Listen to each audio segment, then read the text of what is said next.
कल गुप्त नवरात्रि है और जैसे हम जानते हैं कि हितेश गुरुजी विद्या चलाते हैं और माँ के साधक हैं। उनसे हम थोड़ी सी चर्चा करेंगे अबाउट गुप्त नवरात्रि। गुप्त नवरात्रि कैसे, कब होती है और कब मनाई जाती है, उसमें क्या क्या किया जाता है, उसमें कौन कौन से मार्ग होता है और उसमें हमें क्या क्या सिद्धियां मिलती हैं, ये सारा आइए हम जानते हैं हितेश गुरुजी से। गुरुजी, जैसा आप जानते हैं कि गुप्त नवरात्रि बहुत ही कम लोग जानते हैं गुप्त नवरात्रि क्या है। हम आपसे जानना चाहेंगे कि गुप्त नवरात्रि होती क्या है। सबसे पहले तो जय गुरुदेव जय माँ। गुप्त नवरात्रि साल में बहुत कम लोगों को पता है कि 5 नवरात्रि होती है। राइट। और एक नवरात्रि तो ऐसी है कि जो पहली तिथि से प्रतिपद से नहीं शुरू होकर अष्टमी से शुरू होती है, जिसको शाकंभरी नवरात्रि कहते हैं। लगभग जनवरी में आती है वो। ओके। और गुप्त नवरात्रि ये जो है, ये गुप्त साधनाओं के लिए गुप्त नवरात्रि होती है। राइट।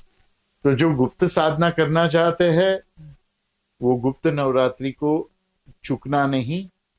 इस वर्ष 10 फरवरी से, जिस दिन आप ये ब्रॉडकास्ट देखोगे, से ये गुप्त नवरात्रि शुरू होगी और 9 दिनों की है।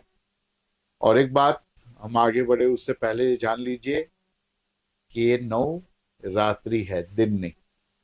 तो ये गुप्त साधना जितनी आपको करनी है वो रात को करना, दिन में नहीं। राइट।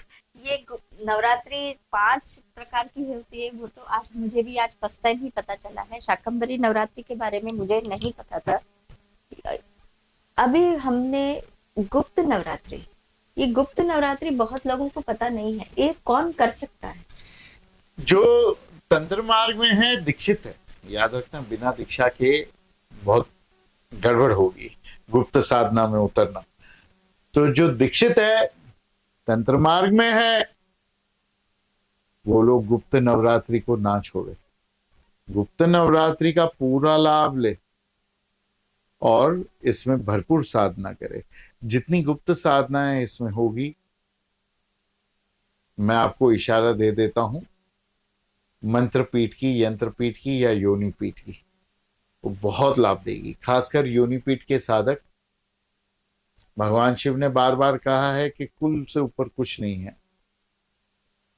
पर योनि तंत्र में भगवान शिव कहते हैं, और गुप्त साधना तंत्र में भी, कामाख्या तंत्र में भी, कि कौलाचारी से ऊपर है योनि साधक।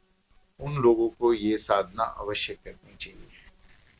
योनि साधना तो हमें डायरेक्टली कामाख्या ले जाती है। हाँ जी। कामाख्या माँ की ही साधना सबसे ज्यादा फल रूप होती है, इसका मतलब तो यही हुआ। जो हमारे गुरुदेव कहते थे, बाबा कहते थे कि दुनिया में सबसे बड़ा धर्म तंत्र, तंत्र में सबसे बड़ा शाक्त तंत्र, और शाक्त तंत्र में सबसे बड़ा कामाख्या तंत्र। काम तंत्र ही सर्वोत्तम और शीघ्र सिद्धिदायक है। पर उसको हमारा परसेप्शन थोड़ा सा गलत ले जाता है सब जगह। उसका बहुत बड़ा कारण है मीता जी। हम्म। अगर हम ये मानते हैं कि पूरी दुनिया में पॉलिटिशियंस करप्ट है, या हम मानते हैं कि फला जगह की पुलिस करप्ट है, तो इसका श्रेय जो है, या इसका हम अगर किसी को रिस्पॉन्सिबल पकड़े, तो वो पुलिस और पॉलिटिशियन नहीं है। अगर तांत्रिकों से लोग डरते हैं और तांत्रिकों का नाम बदनाम है, तो ये पूरी की पूरी जिम्मेदारी तांत्रिकों की है। सत्ता जिसके हाथ में आती है वो सत्ता को दुरुपयोग करता ही है। जिसके हाथ में लाठी होती है, भैंस वो ले ही जाता है। सही बात है, तुम एकदम कितने भी अच्छे हो, तुम्हारी जेब में पैसे आ गए, सर पे पगड़ी आ गई, मुकुट आ गया, तो तुम करप्ट बन ही जाओगे।